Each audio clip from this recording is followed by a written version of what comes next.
जब आपकी थिंकिंग इतने डिसिप्लिन से गुजरी भी होगी ना, तो जो आइडिया क्रिएशन और प्रॉब्लम हैंडलिंग और ट्रबल शूटिंग कितना मुश्किल रहा। आप मुझे बताएं, ये सारे लोग जो बैठे हुए ये कैसे जाया कर सकते हैं अपने आप को? ये कैसे फजूल वक्त जाया कर सकते हैं?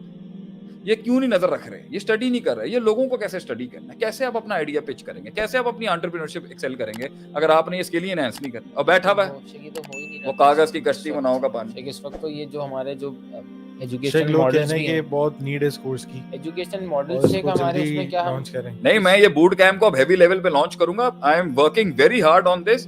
अगरचे मेरे अपने मसाइल कम नहीं है, मेरी अपनी फटीगे टेंशनें कम नहीं है, ये जो ऑलरेडी चला रहे हैं इसका स्ट्रेस कम नहीं है, बट मैं ये करूं, मेरी जिंदगी ये करेगी। मैं कौम के बच्चों के लिए, कौम के लोगों के लिए ये करके जाऊंगा। ये मेरी जिंदगी के बड़ी जंगों में से एक हो गए कि मैं एक powerful alternate educational boot camp system establish कराऊंगा जो सिर्फ एक डिसिप्लिन को वो नहीं करेगा। मैं जब पढ़ने गया ना हुज़ैफा, मैं जब अमेरिका पढ़ने गया, बहस से बहस चली गई। हसन तो मेरे ख्याल से ऑफ ही हो गए नहीं शेख, मैं क्वेश्चंस वगैरह देख रहा जब how is the response, how is it response is very good माशाल्लाह। What's the count? 495। अच्छा, अब जब मैं यूएस गया ना, तो उस वक्त $4,000 $5,000 फीस थी मेरी यूनिवर्सिटी की। ये बैक इन 98 99 की बात कर रहा हूँ मैं, 2000 की बात कर रहा हूँ। तो मैं गया, उसने पहले सेमेस्टर में जी इन्होंने मुझे हिस्ट्री पढ़ा दी, हिस्ट्री ऑफ अमेरिका पढ़ा दी, गवर्नमेंट ऑफ अमेरिका के उसूल पढ़ा दिए, प्रेसिडेंसी के क्या उसूल होते हैं। शेक्सपियर आ गया, शेक्सपियर आ गया आगे से। मैं क्या भाई, मैं इन्ने पैसे खर्च करके ਤੁਹਾਡੇ ਕੋਲ ਇੱਥੇ ਆਇਆ बिजनेस मैनेजमेंट पढ़न वास्ते। मेरे प्यो दा बिजनेस है, मैनू बिजनेस सिखाओ। बिजनेस सिखाए ना आप हमें, तिजारत कैसे होती है, ऑप्टिमाइजेशन कैसे होते हैं, सेल्स ऑप्टिमाइजेशन कैसी होती है, सेल्स एनहांसमेंट कैसे होती है, मार्केटिंग सिखाए ना आप मुझे। ये क्या पढ़ा रहे हैं? तो मैं ना उस सेमेस्टर में ऐसा अख पक गया। 6 क्लासों के बाद मैं खड़ा हो गया, मैंने गोरे से पूछा वहां पर अपने उस्ताद से, मैंने कहा sir can I ask you a question? I asked him in a very Pakistani accent, sir can I ask you a question? Sir I am paying so much money over here, मैं इतना पैसा आपको लगा रहा है कि तुसी पढ़ांदे पे हो मैंने? आप मुझे सीधा बिजनेस पढ़ा देना। गोरे ने मुझे वहां पर जवाब दिया, मेरे उस्ताद ने। उसने कहा सर वी वांट यू कि जब आप अपनी फील्ड में जाए ना, तो जब आपकी थिंकिंग इतने डिसिप्लिन से गुजरी भी होगी ना, तो जो आइडिया क्रिएशन और प्रॉब्लम हैंडलिंग और ट्रबल शूटिंग और जो उस टाइम पर आप अपना क्रिएटिव एवोल्यूशन जो आपकी हो रही होगी उस टाइम पर, सिनेरियो एनालिसिस के लिहाज से, सिनेरियोज बनाने के लिहाज से, आपके पास एक वेस्ट नेचर का बहुत जबरदस्त इम्तिजाज होगा। और गल मैंने उस वाले नहीं समझ, मैं क्या की बोंगिया मारता पिया बैग, छोटा था ना उम्र के अंदर। आज जब खुद बनाने जा रहा हूँ ना करिकुलम, और खेल लिया 14 साल से पढ़ा लिया लोगों को, मैं कहता हूँ साइकोलॉजी पढ़ाने वाले आदमी को पता होना चाहिए कि सेल्स वाले का क्या काम है। सेल्स वाले को पता होना चाहिए कि जुरिस्प्रूडेंस और उसूल फिका और इस्तिहाद क्या होते हैं। क्यों?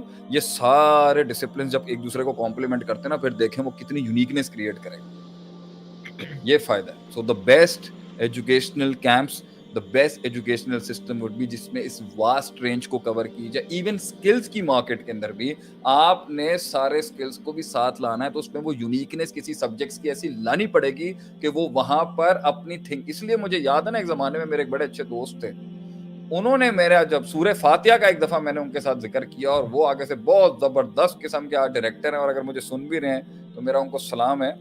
उन्होंने उनका जब एक्सचेंज हुआ, वो एनसीए के ग्रेजुएट थे, national college of arts Lahore, जो टॉप का स्कूल है पाकिस्तान का इस टाइम पे, मैं फुल मौलवी। तो जब सूरह फातिहा का एक्सचेंज हुआ ना, तो वो उनकी अपनी थिंकिंग का स्टाइल था। वो अपने डेरिवेटिव्स निकालते थे, वो अपने इस्तखराज निकालते थे। मैं अपना जो है मुहद्दिसीन का, मुफस्सिरीन का लेके, वो जब कॉम्बिनेशन बैठी ना आगे, इय्याका नअबुदु व इय्याका नस्तईन में नुकात खोले मैंने, उन्होंने that was something that made beauty out of it.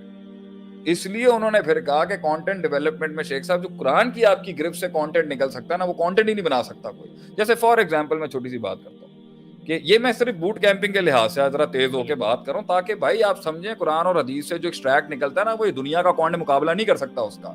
ये बाहर से लोगों का इल्म छाप के अगर हम यहाँ पर लेके आते रहेंगे ना भाईजान, इसमें वो दम नहीं है जो कुरान हदीस में से एक्सट्रैक्ट निकलता है। फॉर एग्जाम्पल, जैसे अभी आप ये देखें कि मेरे सामने एक आयत अभी थी, मैं पढ़ ही रहा था کہ اللہ تعالیٰ قرآن میں فرماتا ہے ثم اورثنا الکتاب الذین اصطفینا من عبادنا، سورہ فاطر کی آیت نمبر 32 ہے، فمنہم ظالم لنفسہ ومنہم مقتصد ومنہم سابق بالخیرات۔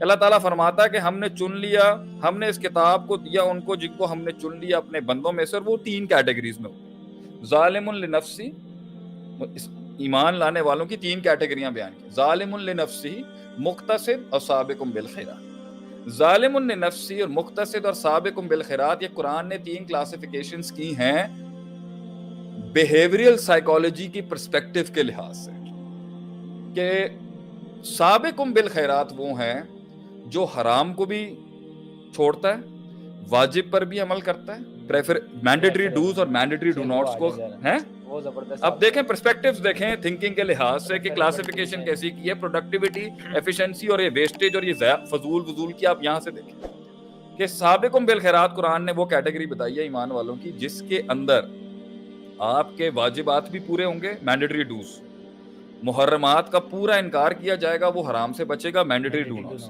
مستحب اور مکروہات کو بھی کھاتے میں رکھ رہا ہوگا، یعنی preferable dos and preferable don'ts, یعنی آپ چاہیں تو چھوڑ دیں، چاہیں تو کر لیں، نہ کریں، کوئی آپ پر واجب نہیں ہے یہ کام، یہ پریفریبل ہوتی ہے۔ ایک سسٹم کو بنانے کے لیے کچھ مینڈیٹری ڈوز ہوتے ہیں، کچھ پریفریبل ڈوز ہوتے ہیں، کچھ مینڈیٹری ڈو ناٹس ہوتے ہیں، کچھ پریفریبل ڈو ناٹس ہوتے ہیں، یہ سب کا خیال رکھتا ہے۔ اور 5ویں کیٹیگری جو پروڈکٹیوٹی اور اعمال کے لحاظ سے شریعت میں وہ ہے مباح، جس کو شریعت نے ایڈریس نہیں کیا ایز سچ، جیسے چلنا پھرنا گھومنا پھرنا یہ مباح کام ہے، لیکن سبجیکٹیولی آ جاتے ہیں مسئلے کے اندر، مباح کبھی حرام ہو جاتا ہے، مباح کبھی واجب ہو جاتا ہے، مباح کبھی مستحب ہو جاتا ہے، چلنا پھرنا کھانا ایکسرسائز کرنا یہ مباح کام ہے، لیکن ایک کسی حد یہ کسی طریقے سے شریعت کی 5ویں ڈسٹرکٹ بن جاتی ہے آگے سے۔